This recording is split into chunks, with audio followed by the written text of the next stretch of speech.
Ya, Me avisa si puede presentar su pantalla, por favor.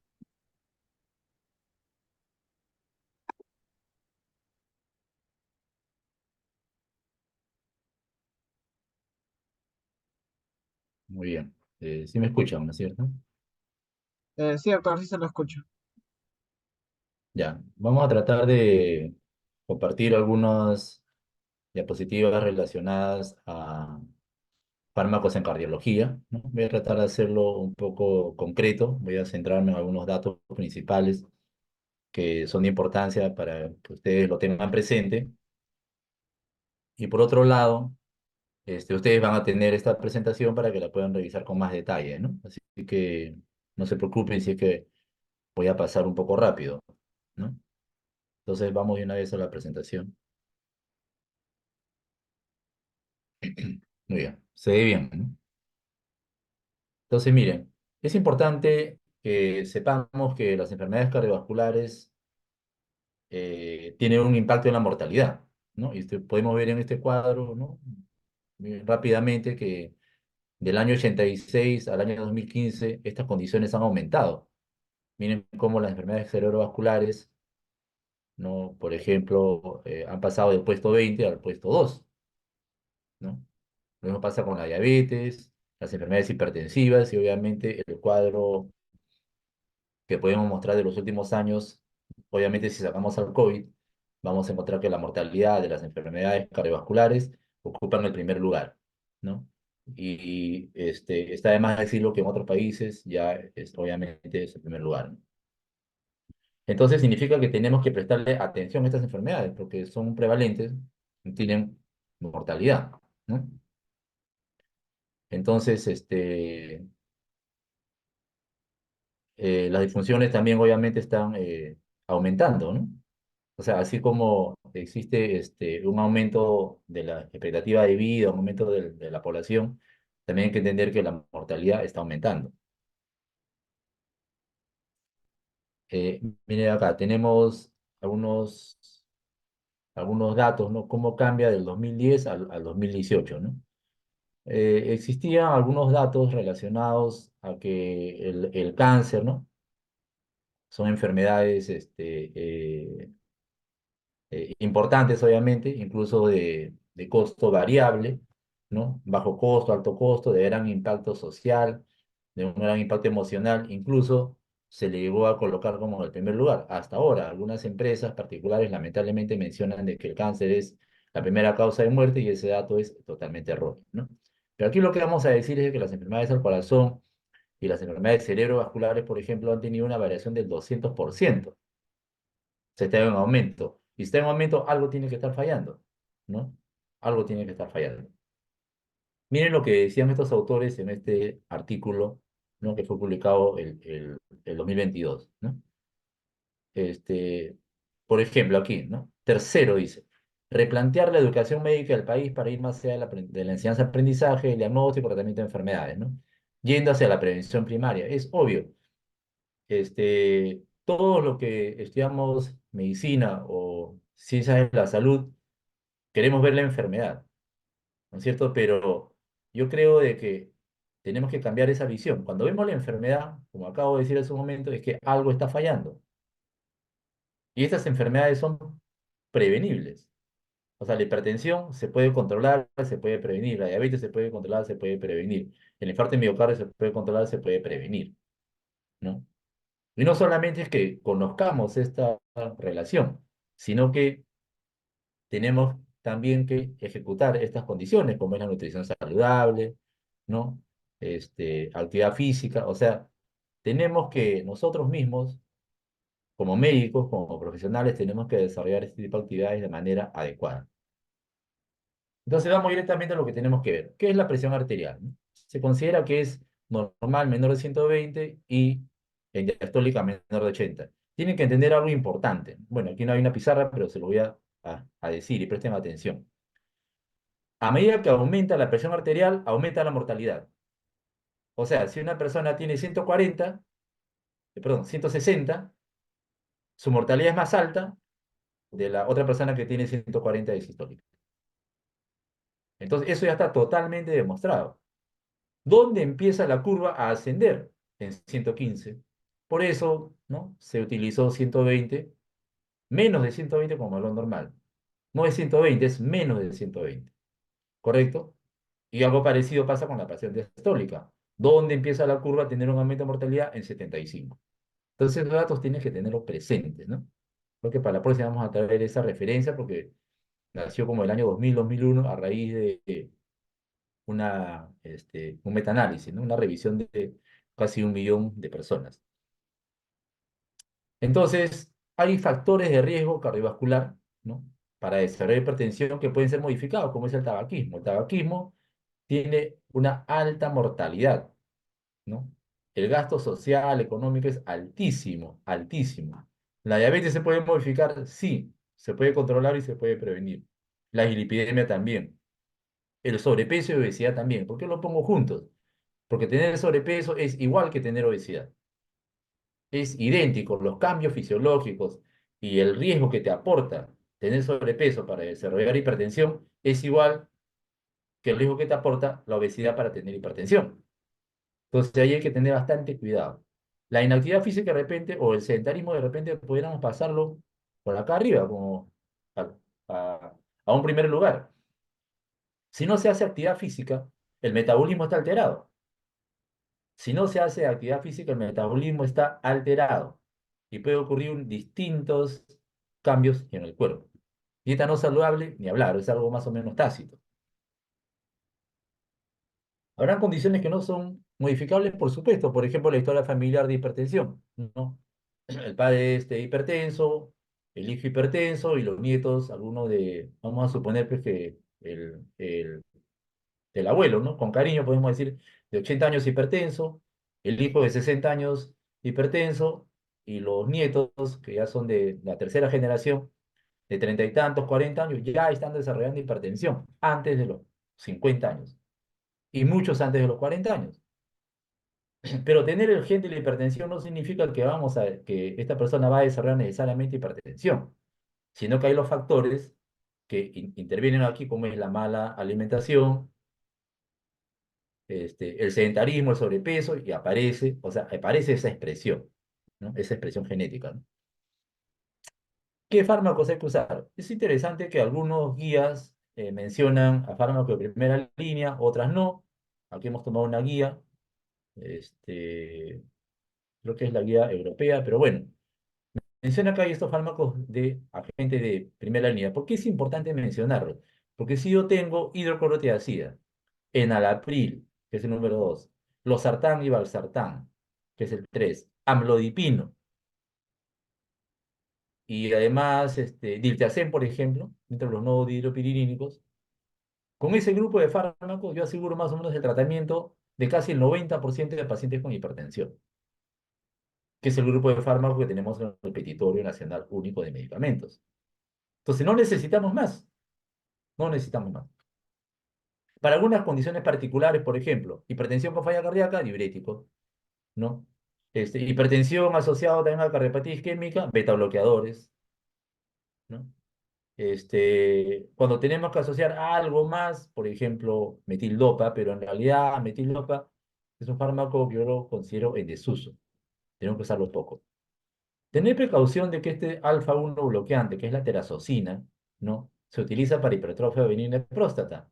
Entonces, si un paciente está tomando enalapril, 10 miligramos en la mañana, 10 en la noche, y le asignan terazocina, es posible que tenga un efecto hipotensivo adicional. Entonces hay que tener cuidado, ¿no? Porque puede hacer hipotensión. Teniendo en cuenta aún que son personas mayores, obviamente los que toman terazocina. Teniendo en cuenta también que el enalapril puede causar hipotensión ortostática. Entonces la terazocina va a aumentar ese efecto, ¿no? Si inician, ¿no? El urólogo ya tiene que estar con cierta precaución de consultar al cardiólogo o bajar la dosis del enalapril y asignarle terazocina. Al revés, ¿qué ocurre con algunas personas que tienen riesgo de hipertensión, pero no se hacen chequear, no se controlan? Entonces están en 150, 140, van al urólogo, el urólogo solamente piensa de que hay una próstata en el cuerpo y le asigna terazocina y entonces le cura, entre comillas, la hipertensión, pero no controla los otros factores, ¿no? Entonces el paciente que está tomando tirazocina puede tener un nivel de presión más o menos adecuado, pero es un hipertenso, ¿no? Al cual no se le ha hecho diagnóstico, no se le ha vigilado si tiene hipertrofia del ventrículo izquierdo, por ejemplo, ¿no? Sigamos. ¿Qué pasa con la tiacida? La hidroclorotiazida, que es la que utilizamos nosotros. Vamos acá de frente a la parte final. ¿Qué dice? Aumenta la glicemia basal, aumenta el ácido úrico, aumenta los triglicéridos. O sea, no lo usamos. No lo usamos. Ustedes saben que existe el síndrome metabólico. Entonces, el síndrome metabólico consiste en aumento del perímetro abdominal. Ya consideraríamos que tiene sobrepeso o obesidad. Tiene además ligero aumento de la presión arterial, ligero aumento de la glicemia. En otras palabras, un paciente con síndrome metabólico no le voy a asignar tiazidas. Y es algo que lo venimos repitiendo hace muchísimos años, pero todavía existe. ¿Por qué? Porque la tiazida potencia el enalapril, pero hay que tener en cuenta los efectos adversos. Y estos efectos adversos, como por ejemplo el aumento de la glicemia basal, es muy importante. La disglucemia, ¿no? Recuerden que habíamos mencionado factores de riesgo como diabetes, pero ya en algunos textos y algunas guías no mencionan a la diabetes, mencionan solamente la disglucemia. O sea, no tienes que ser diabético para tener un riesgo aumentado. Tienes que tener disglucemia para tener riesgo aumentado. O sea, glucosa en 101, glucosa en 115. No llegas a ser diabético, pero tienes disglucemia. O tener un test de tolerancia a la glucosa alterado. O tener un valor de hemoglobina glicosilada alterado. Entonces las cosas no son tan fáciles, ¿no? Las cosas se van haciendo un poco más complejas. Prefiero yo, ¿cuál es la indicación? Si tenemos que asociar tiacida, por corto tiempo. Si tengo que asociar hidroclorotiazida de 12,5 miligramos al enalapril para conseguir más potencia antihipertensiva, corto tiempo nada más. Si tiene síndrome metabólico, no, definitivamente no.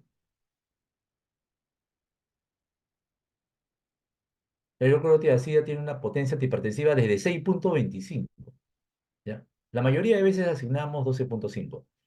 Cuando llegamos a 50 ya funciona como diurético, ¿no? Así que el 90% es 12,5. Si tuviera falla cardíaca y no quiero darle dos diuréticos, o sea, hidroclorotiazida más furosemida, que tiene efectos adversos parecidos, entonces le doy enalapril, ¿no? 10 miligramos en la mañana, 10 en la noche, y de pronto le aumento la hidroclorotiazida a 25, ¿no? Como efecto antihipertensivo y diurético, y cuando se descompensa le puedo aumentar hasta 50 para tener un efecto diurético. Además, ¿no? A medida que aumento la dosis de hidroclorotiazida, aumento la potencia antihipertensiva. A medida que aumento la dosis, como cualquier otro fármaco, aumento la potencia antihipertensiva. Pero también voy a aumentar los efectos adversos. Así que es mejor combinar. Ya me adelanté.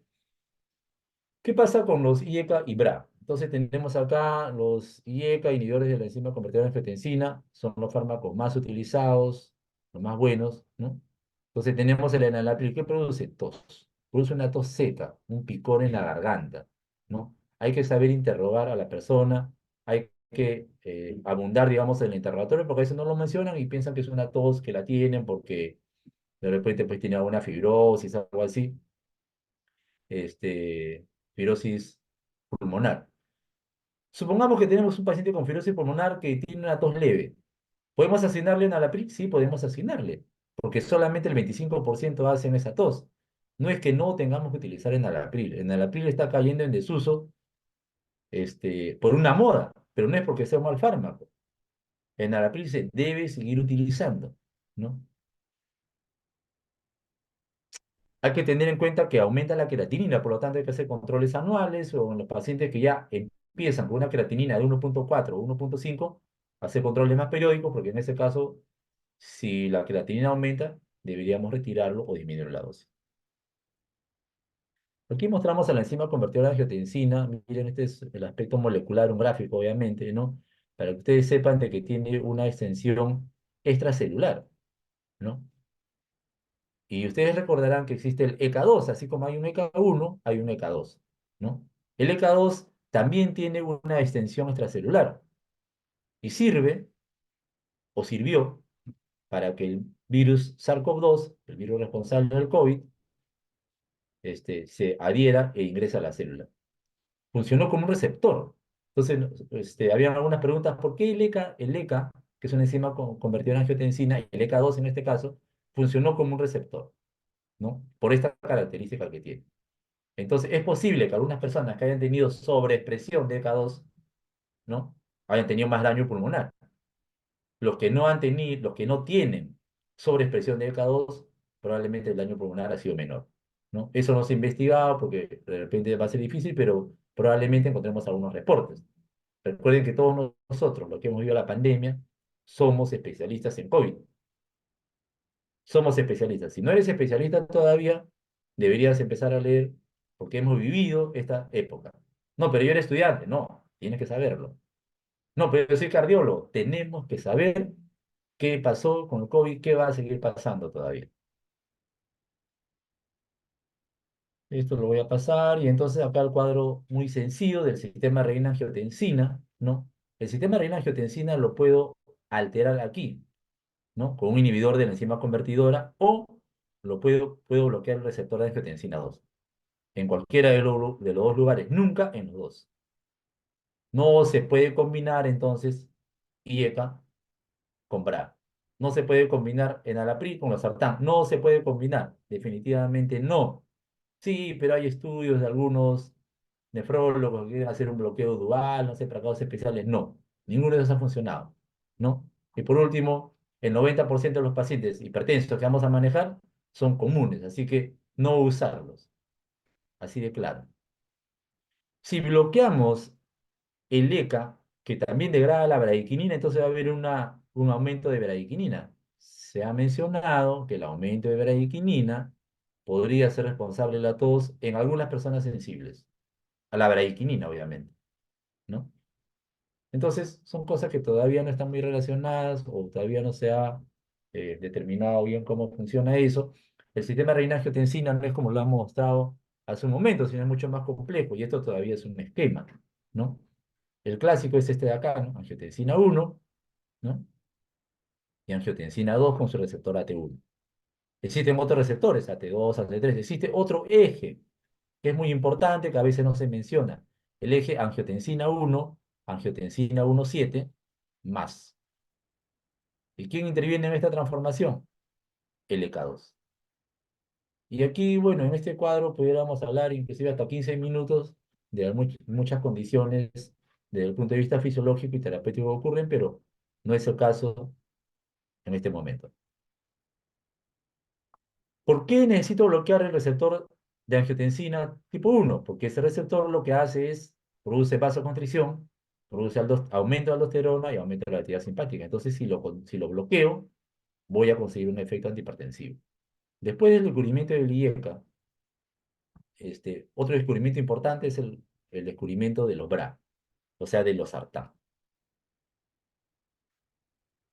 Aquí mencionamos al enalapril, nada más. El captopril, ¿por qué no lo usamos? Tiempo de vida media corto, o sea, tengo que usarlo cada 6 horas o cada 8 horas, ¿no? Entonces, ya no se usa. Una norma de la prescripción actualmente para asignar tratamientos en general es que la prescripción tiene que ser fácil, que es una vez al día. No, pero el enalapril tengo que dar 2 veces al día. Bueno, no puedo hacer más. ¿Por qué no uso lisinopril? Porque cuesta más. Cuesta más. ¿El efecto es igual? Sí. Entonces nos quedamos con enalapril para empezar 10 miligramos 2 veces al día. ¿Puedo aumentar la dosis? Claro que puedo llevar a dosis máximas, pero, o sea, 20 cada 12, ¿no es cierto? 40 miligramos. Pero es preferible nunca llegar a dosis máxima. ¿Por qué? Porque los efectos adversos aumentan también. ¿Qué precauciones con el IECA? No usar en combinación de BRA. Y al final, contraindicado en gestación. No se usa en gestación. No. Si existe una paciente de 30 años con hipertensión, tenemos que preguntarle si está planificando tener un hijo. Si fuera así, no debe tomar ni IECA ni BRA. De frente le cambiamos a amlodipino. No, pero que me parece. No, se le cambia. ¿No? Tenemos que cambiarlo. O sea, la suspensión de enalapril o BRA a veces ocurre en el segundo trimestre. Y creo que todos saben de que la organogénesis ocurre en los primeros 3 meses. Entonces, hacer el retiro después de un mes o 2 meses está mal hecho. Está mal hecho.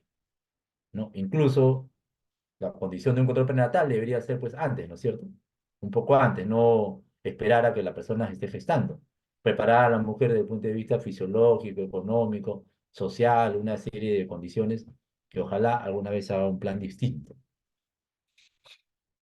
Esto es lo mismo, y acá tenemos al obra.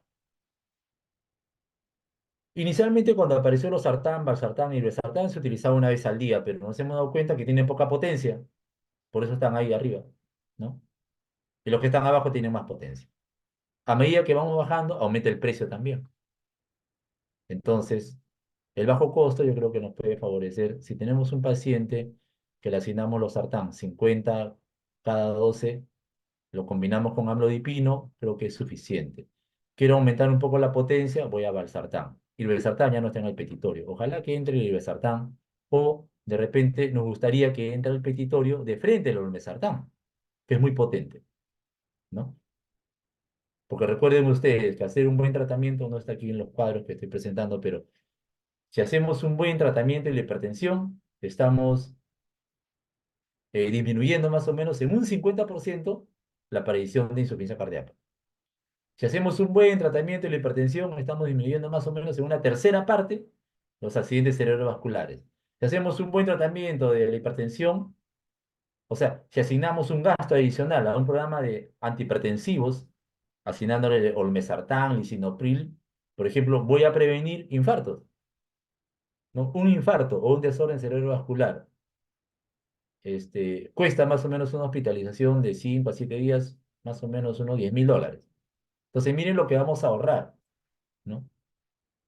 Los cálculos de costo-beneficio han sido hechos muchísimos años atrás, pero parece que por acá no llega esa información. O perdón, llega, pero no la quieren aplicar. Las mismas precauciones, el BRA no se usa con IECA y no se usa en gestación.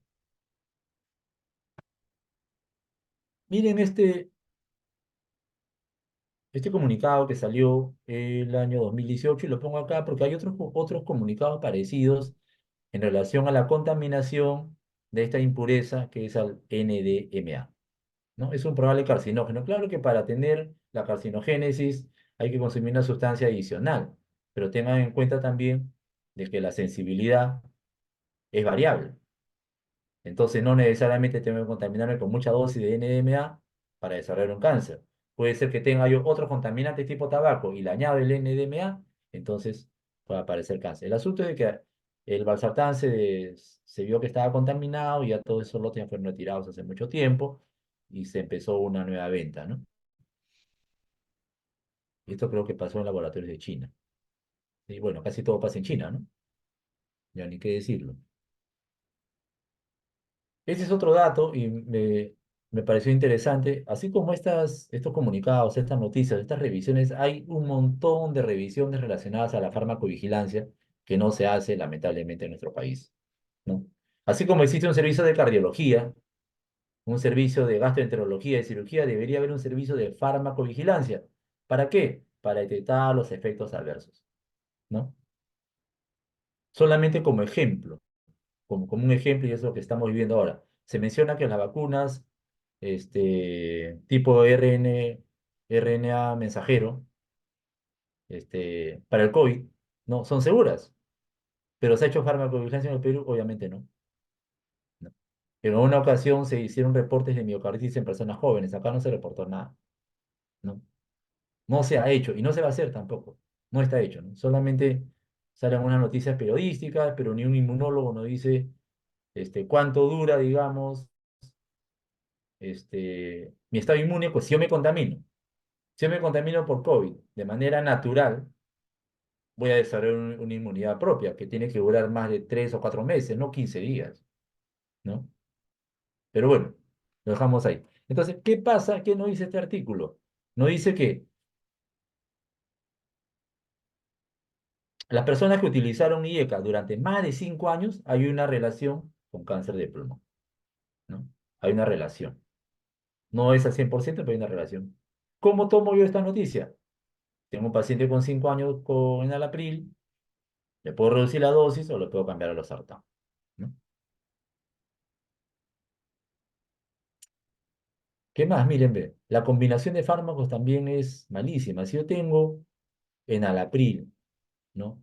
Un paciente con enalapril, y además le doy diuréticos, y además se le asigna antiinflamatorios, no esteroideos, AINES, voy a tener un triple daño al riñón. Triple daño al riñón. Recuerden que dijimos que el enalapril aumenta la creatinina. En algunos pacientes va a producir algún daño, ¿no? Pero si yo bajo la presión, protejo el riñón, claro. Si yo bajo algunos niveles de la presión intraglomerular, protejo el riñón también. Pero no funciona para todos. No funciona para todos. Para que eleve la creatinina, no. Entonces, el que tiene creatinina en 1,5 tomando enalapril, tengo que suspenderle el fármaco. Y si llega a 1,0 en 2 o 3 semanas o en 2 meses, perfecto, no le doy enalapril, ¿no? Los diuréticos son nefrotóxicos. El ibuprofeno, el Apronax son nefrotóxicos. No se deben de combinar y después vamos a decir que hay que darlo en situaciones que están totalmente indicadas, ¿no? Como ya ustedes están aprendiendo que hay situaciones en las que sí tenemos que dar fármacos y hay situaciones en las que no deberíamos dar un fármaco, ¿no? Calcio antagonista es un dibujo bonito de un canal de calcio tipo L, pues sí tengo otro tipo de canales, ¿no? Entonces aquí nos vamos de frente aquí abajo, dihidropiridinas, en primer lugar, el amlodipino. Amlodipino en primer lugar. Es un vasodilatador potente, por lo tanto, lo podemos usar de manera segura. No interviene en la contractilidad, tampoco interviene en la frecuencia cardíaca, por lo tanto, de manera segura, puedo dar amlodipino. De lejos, el mejor fármaco y el más potente antihipertensivo. ¿Lo puedo usar de primera línea? Sí, sí lo puedo utilizar. Tengo un paciente que tiene 40 años, es hipertenso, creatinina en 1,3, tiene síndrome metabólico, con seguridad amlodipino, sin lugar a dudas. Tengo un paciente que no tiene síndrome metabólico, tiene dislipidemia nada más, entonces puedo usar enalapril o puedo usar amlodipino. ¿Cuál de los dos uso? Yo puedo preferir empezar con amlodipino, porque es más potente. De repente este paciente de 40 años viene con 180, 100. Prefiero empezar con amlodipino, ¿no? O lo puedo combinar, enalapril con amlodipino. Es una perfecta combinación.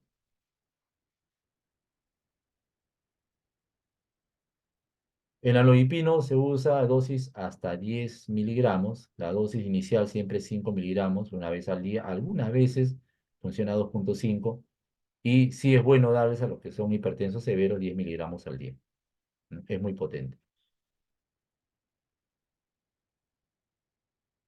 Esto lo vamos a pasar. ¿Y cuáles son los efectos adversos de este amlodipino? Vasodilatación. Si es vasodilatador, los efectos adversos están relacionados a la vasodilatación. La mayoría de efectos adversos están relacionados al mecanismo de acción. Es más, ustedes pueden estudiar al revés. Pueden estudiar el mecanismo de acción de la reacción adversa, como estábamos mencionando a la tos. Los BRA también tienen reacción adversa, por ejemplo, algunos producen cefalea. ¿Estará ligado a la vasodilatación? Puede ser, ¿no? Producen edema de tobillos. Este edema de tobillos es más o menos importante más en mujeres, ¿no? Pero muchas veces, si el edema de tobillos es tolerable, podemos seguir dando lodipina. Si no es tolerable, deberíamos pensar en cambiarlo, ¿no? Beta bloqueadores, otro fármaco importante, no son antihipertensivos de primera línea, pero sí bajan la presión. ¿Y por qué son importantes? Porque intervienen en la prevención secundaria de cardiopatía isquémica. O sea, aquellos que han tenido infarto siempre tienen que tomar beta bloqueadores. Aquellos que tienen falla cardíaca siempre tienen que tomar beta bloqueadores para frenar la descarga adrenérgica, ¿no? Y aquellas personas que usan este fármaco tienen disminución de la mortalidad. O sea, si hay impacto en la mortalidad, el fármaco es muy importante. El receptor beta 1 es el que está en el corazón, por lo tanto se preferiría, obviamente, ¿no? Según la fisiología directa, utilizar beta 1, pero también el, el carvedilol que tiene un bloqueo alfa también sirve, ¿no? Bloqueo alfa, o sea, produce un bloqueo periférico, ¿no? Aquí en verde marcaba atenolol, propanolol, porque, bueno, eran los más baratos, eran los que más usaban. Actualmente el bisoprolol ya bajó de precio, está también en el petitorio, y carvedilol también está en el petitorio. ¿no? Entonces, indistintamente, si yo tengo un paciente con hipertensión y falla cardíaca, yo puedo utilizar enalapril más carvedilol. No, mejor bisoprolol, también, ¿no? Eso ya es una elección de cada uno. Esto lo voy a pasar y aquí algo importante. El atenolol tiene excreción 100% renal.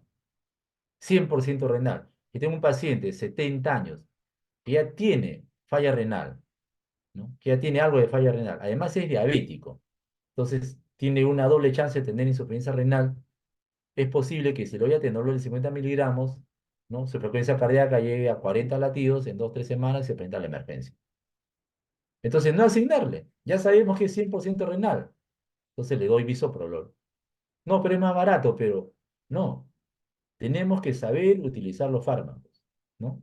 Hay un libro del doctor Palomino de la Gala, creo que es, sí, del doctor Palomino, que era algo de tratamiento hipertensivo, o era ¿cómo se llama? Prescripción razonada, ¿no? Obviamente es una redundancia, decir que la prescripción tiene que ser razonada, pero me gusta ese término porque a veces hay que incidir que que la prescripción tiene que ser más razonada y razonada y razonada. ¿Correcto? Porque estos casos los seguimos viendo. ¿Qué produce? Bradicardia, obviamente. Puede producir disfunción eréctil en personas jóvenes, ¿no? O agravar la disfunción eréctil, por ejemplo, en una persona de 60 o 70 años. Entonces, eso puede llevar al abandono del tratamiento. Hay que tratar de, como dije hace un momento, interrogar, siempre preguntar un poco más y saber qué pasa con este paciente y buscarle alternativas terapéuticas adecuadas. Estos cuadros que siguen son muy importantes. ¿Por qué? ¿Qué nos dice acá lo que ya hemos dicho hace un momento? ¿No? ¿Cuáles son las posibles contraindicaciones? Por ejemplo, hidroclorotiazida, posible contraindicación, síndrome metabólico, ni hablar. Ya está. ¿Esta posible yo la puedo convertir en absoluta? Sí. Eso depende de cada médico, ¿no? Lo mismo pasa con los beta bloqueadores. ¿Por qué el beta bloqueador tiene una contraindicación posible en el síndrome metabólico? Porque los beta bloqueadores también intervienen en el metabolismo de los lípidos, o sea, aumentan el colesterol. Entonces, si seguimos pensando así, no vamos a dar nada, no. Sí tenemos que medicar de manera adecuada. Los IECA y BRA ya lo mencionamos. Vamos a pasar acá. Y otra cosa importante, las interacciones farmacológicas, ¿no? Por ejemplo, el alcohol, limitar el consumo de alcohol. Acá siempre mencionan un trago al día para las mujeres, dos para los hombres. Y bueno, cuando tenemos un paciente que tiene estable y que todavía no cumple las normas de alimentación adecuada y todavía no sabemos si va a poder cumplir con sus fármacos, el alcohol es cero porque aumenta la presión, aumenta la presión. Café, también aumenta la presión. No, pero que el café es antioxidante porque el doctor, ¿cómo se llama? El doctor TV creo que es, me dijo que tiene no sé qué. No. Por último, el café no es alimento, ¿no? La gran discusión de que si el café es una bebida que puede producir algún efecto benéfico termina cuando el café no cumple las condiciones de ser un nutriente. Se acabó.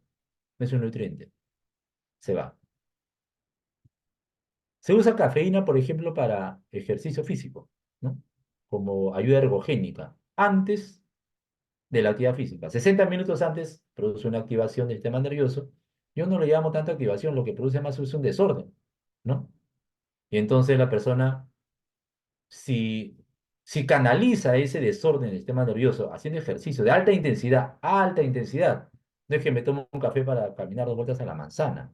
Estamos hablando de ejercicio de alta intensidad, la cafeína ayuda. Es más, existen tabletas de cafeína para algunos atletas que las consumen, ¿no? Pero si te produce arritmias, hay que sacarlo. Si te produce aumento de la presión arterial, hay que sacarlo.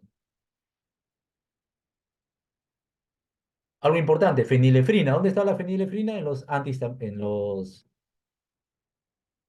antigripales. Los antigripales, siempre yo he mencionado que no se deben de fabricar, no se deben de vender y no se deben consumir, ¿no? Algunas veces recibo las preguntas de médicos, de alumnos y del público que por qué lo siguen vendiendo. Bueno, habría que ver quién es el ministro de Salud, ¿no? Habría que ver qué piensa la DGMI de eso, ¿no? Obviamente, en una En un país donde no tenemos farmacovigilancia, no sabemos cuántas personas que toman antigripales por un síndrome gripal o por un síndrome tipo COVID llegan con arritmias al hospital y otros llegan con infartos, ¿no? Y otros no le preguntaron si tomaron antigripales, o sea, nos enteramos después de 3 días que habían consumido antigripales, ¿no? Venta libre. Los anticonceptivos orales también. ¿Qué son los anticonceptivos orales? Hormonas, por lo tanto van a producir alteración del colesterol. Pueden producir aumento del colesterol. Van a funcionar también en todo ese sistema. Esos ejes también funcionan funcionan también para producir aumento de la presión arterial. Hay que evitarlos, ¿no? Cada vez los anticonceptivos orales, bueno, tipo hormonal, tiene que evitarse, ¿no? Porque aquí, bueno, aquí han hecho una apreciación que son orales, pero los intramusculares también son igual, son hormonas, ¿no? Y aquí lo que mencionamos hace un momento, ¿no? Los AINES tienen que evitarse de la manera posible. Yo diría acá siempre, nunca asignar AINE a estos pacientes, utilizar alternativas como acetaminofén, ¿no? O en todo caso, pues, este, tópicos, ¿no? Dentro de los tópicos podemos tener inclusive hasta elementos naturales, ¿no? Tipo quión, llantén, matico, ¿no? Corticoides sistémicos, sube la presión, sube la glucosa. En la época del COVID muchas personas utilizaron dexametasona. Personas no, médicos prescribieron dexametasona, ¿no? Para disminuir esa cascada, claro, esta cascada inflamatoria, esta tormenta de interleuquinas, ¿no? Entonces se emocionaron, pensaban que la dexametasona, pero la dexametasona aumentó la glucosa y los pacientes se complicaron más por complicaciones de la diabetes antes que curarse la enfermedad del COVID, ¿no? Finalmente, ustedes saben que los corticoides solamente se asignaron a los pacientes de alto riesgo, solamente los que estaban hospitalizados en cuidados intensivos. Los que estaban en la casa con un poco de disnea, con una saturación de 93 a 90, no tenían por qué utilizar antiinflamatorios. Le subieron la presión y le subieron la glucosa, ¿no? Ese es el otro efecto que tuvo el COVID, ¿no? Aparte de la falta de acceso y oportunidad a atenciones médicas, ¿no? Hubo también un aumento considerable de daños producidos por los tratamientos, los fármacos, ¿no? Y bueno, aquí vamos a mencionar la actividad física, ¿no? La actividad física, ya hay algunos conceptos, pero esto en un gráfico lo podemos definir rápidamente, ¿no? ¿Qué dice esto de acá?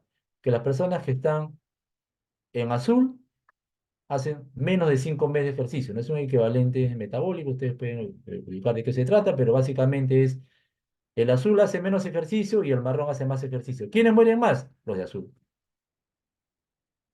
O sea, no necesitamos mucho que pensar, ya no mucho que leer, ¿no? Solamente hay que hacer actividad física, ¿no?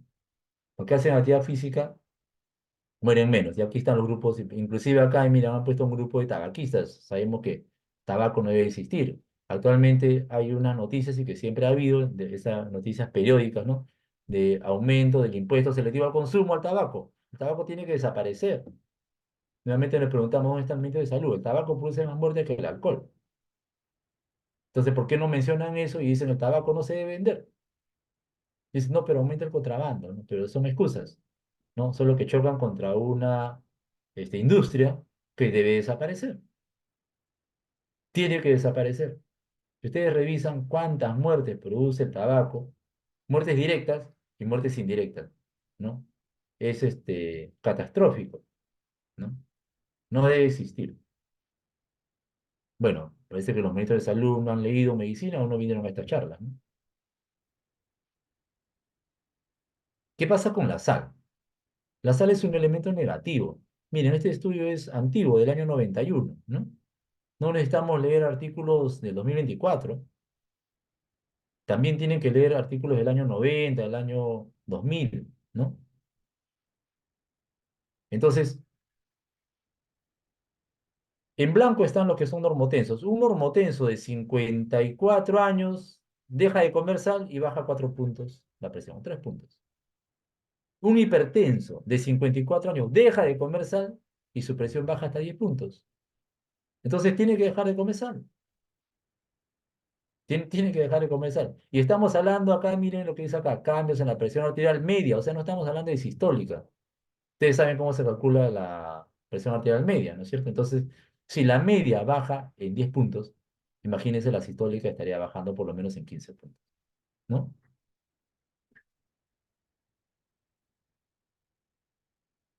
Muy bien. ¿La hipertensión se puede prevenir? Ya lo sabemos, estamos seguros. No comer sal, hacer actividad física. ¿Es fácil de diagnosticar? Muy fácil, no tiene que ir al cardiólogo.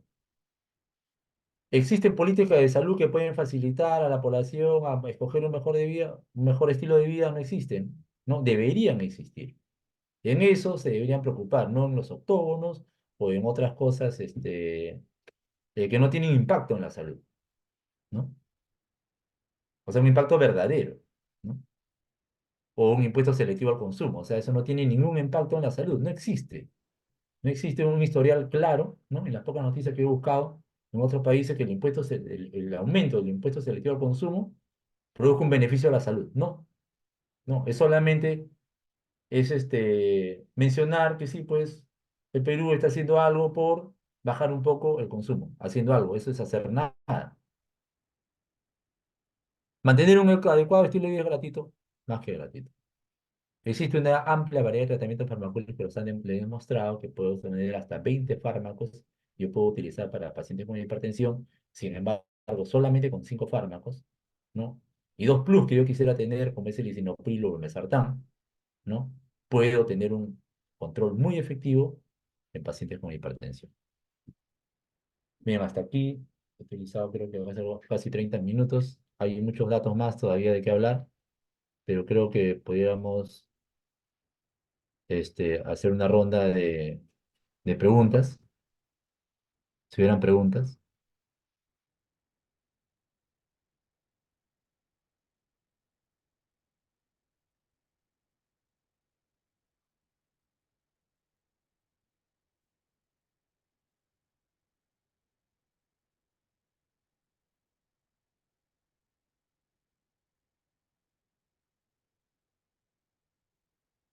¿Hay preguntas? ¿Cuánto tiempo más puedo emplear? ¿Unos 10 minutos más? Para hablar algo sobre... Sí, doctor, puede tomar el tiempo que necesite. Las preguntas están en el chat, ¿desea que lo leamos? A ver si se me está.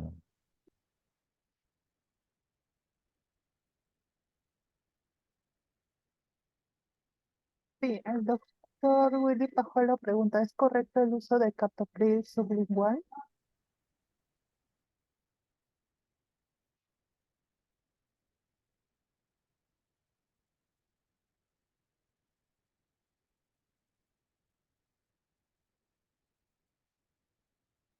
Perdón, están hablando, como mencionó, si es correcto utilizar captopril sublingual.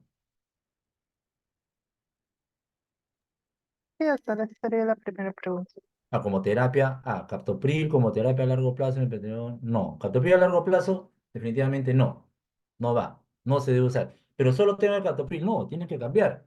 Usted está en un centro de salud donde hay captopril, entonces tiene que cambiarlo y pedir enalapril, no sirve, ¿no? En urgencia hipertensiva sí, ayuda un poco, pero se ha demostrado, y bueno, ya sabemos nosotros que tiene un tiempo de vida medio corto, o sea, paciente ya con 200 de sistólica, le damos captopril, el fármaco va a durar 3 horas. Entonces, dentro de 2 o 3 horas, nuevamente va a volver a tener un aumento. Y eso pasa en muchos hogares, ¿no? Que dicen, dale un captopril, o hacen consultas vía telefónica. Ahora que tenemos redes, las consultas han abundado de ese tipo.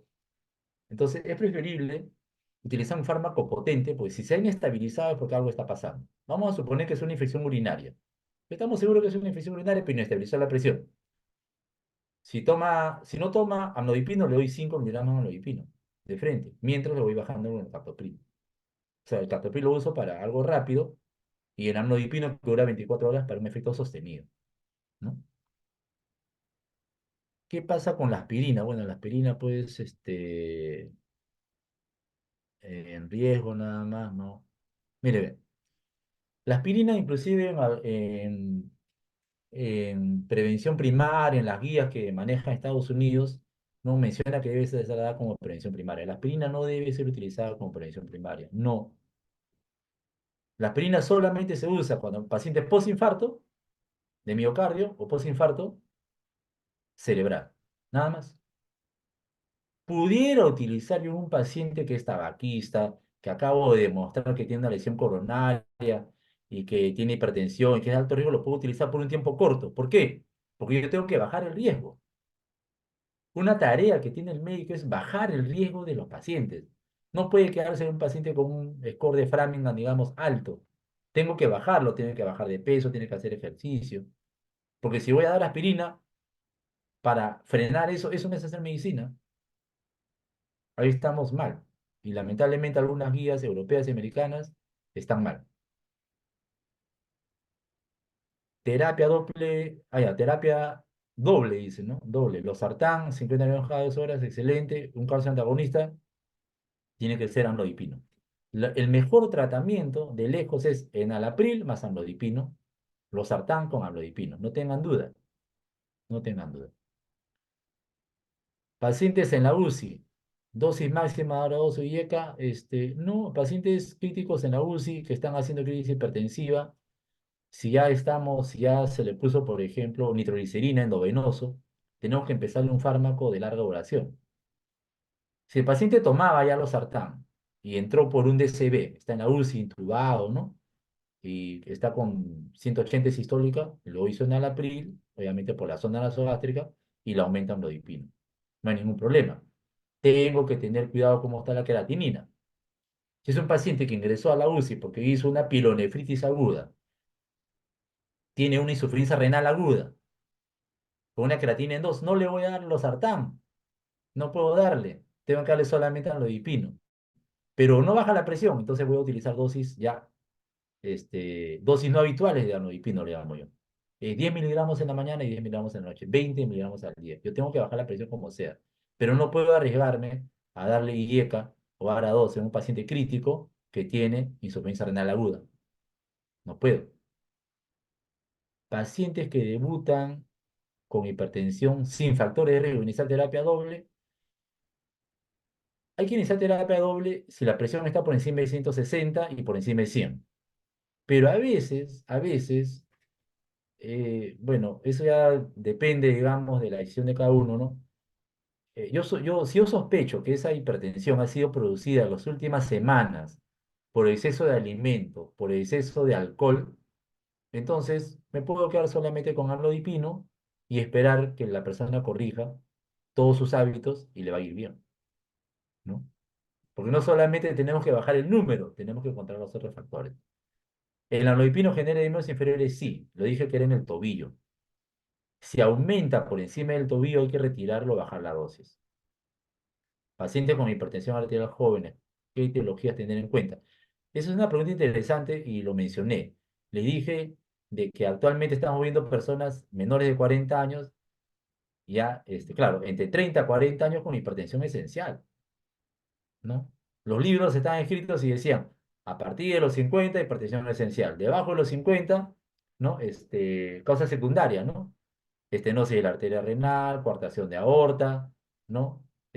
Algún daño de las suprarrenales, ¿no? Feocromocitoma. No, ya no buscamos ahora. Vemos a un paciente con síndrome metabólico que tiene hipertensión, que tiene un antecedente familiar, es hipertenso. Obviamente, después le hacemos la búsqueda, todo, y no encontramos nada. En un paciente de 30, 35 años no encontramos nada. Entonces, la epidemiología de la hipertensión arterial ha cambiado.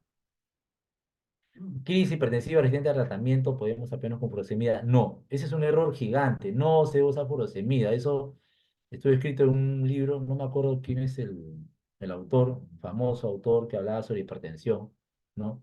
Y lo voy a poner aquí en el chat, ¿no?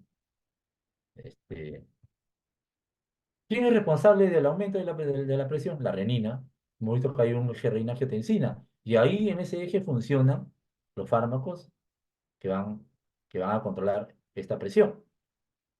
Entonces, ¿qué hizo este investigador?